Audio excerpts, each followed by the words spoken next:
eksplorasi penyebab masalah. Dan ini adalah LK, dan LK-nya ini sama dengan yang siklus 1 ya Bapak Ibu ya.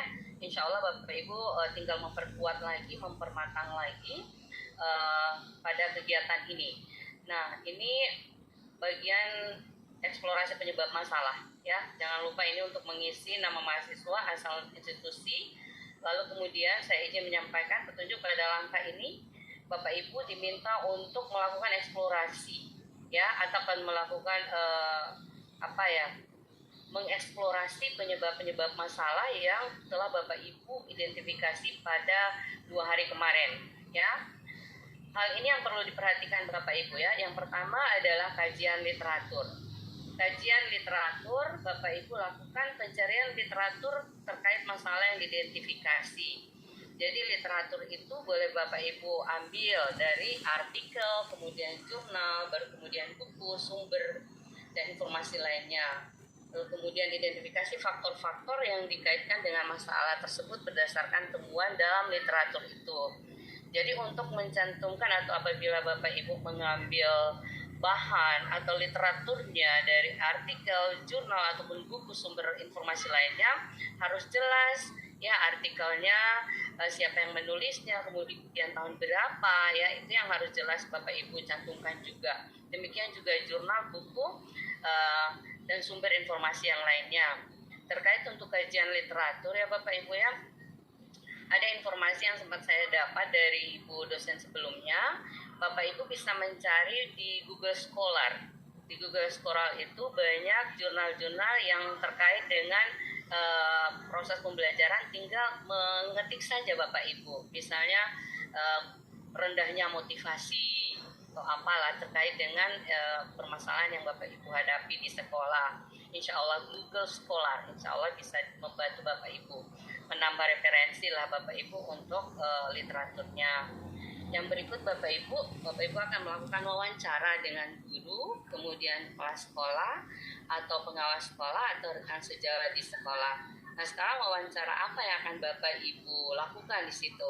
Yang pertama, Bapak Ibu mengajukan pertanyaan kepada guru atau kepada kepala sekolah, pengawas, rekan sejawat yang memiliki pengalaman terkait dengan permasalahan yang Bapak Ibu identifikasi. Misalnya, kurangnya motivasi kepada peserta didik dalam mempelajari keterampilan atau dalam keterampilan berbicara.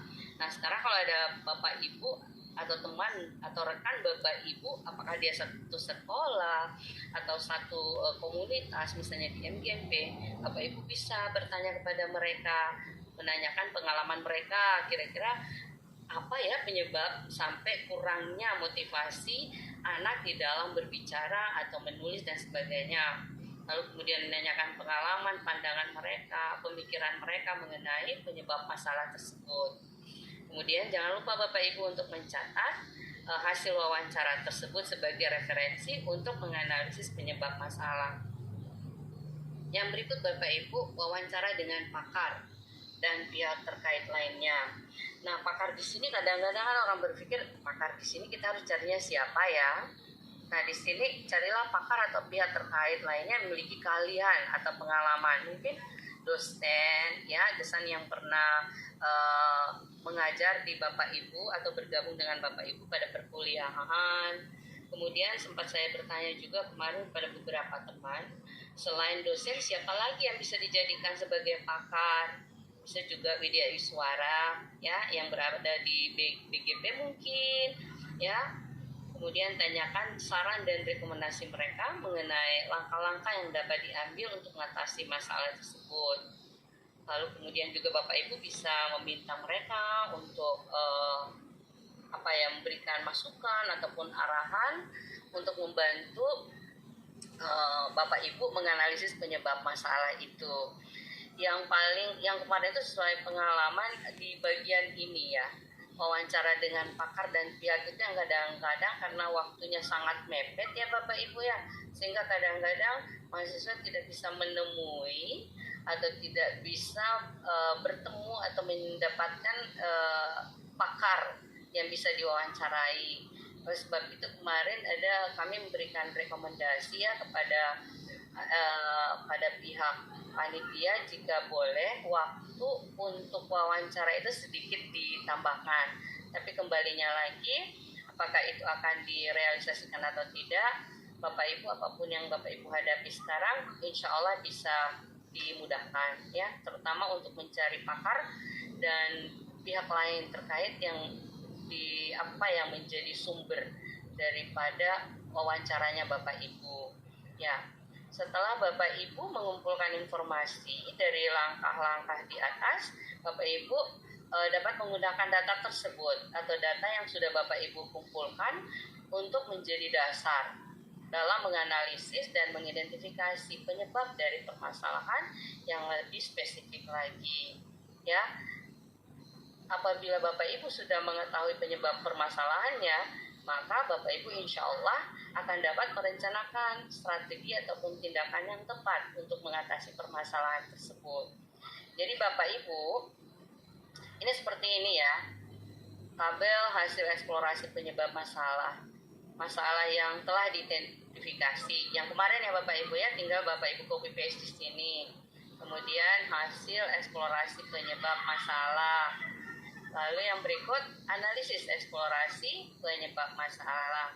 Ya, jadi Bapak Ibu tolong diperhatikan untuk eksplorasi penyebab masalah ini untuk kajian literaturnya, wawancara dengan guru, kepala sekolah, pengawas dan sebagainya. Ya, jadi ini adalah hal-hal yang perlu Bapak Ibu perhatikan di dalam tahapan kedua ini pada pendalaman materi ya, pada LK 1.2 ini terkait dengan eksplorasi penyebab masalah. Oke Bapak Ibu, mungkin kita cek lagi apakah Ibu dosen sudah bergabung dengan kita. Ya, saya izin untuk stop sharing. Insya Allah akan berkembang di diskusi sebentar bersama Ibu dosen. Ya, itu hanya pengantar dari saya. Insya Allah Ibu dosennya sudah bergabung dengan kita. Apabila ada pertanyaan terkait dengan LK ini, ya kita akan berkembangnya di diskusi setelah Ibu dosen insya Allah atau Ibu dokter bergabung dengan kita. Saya izin untuk stop sharing ya Bapak Ibu ya.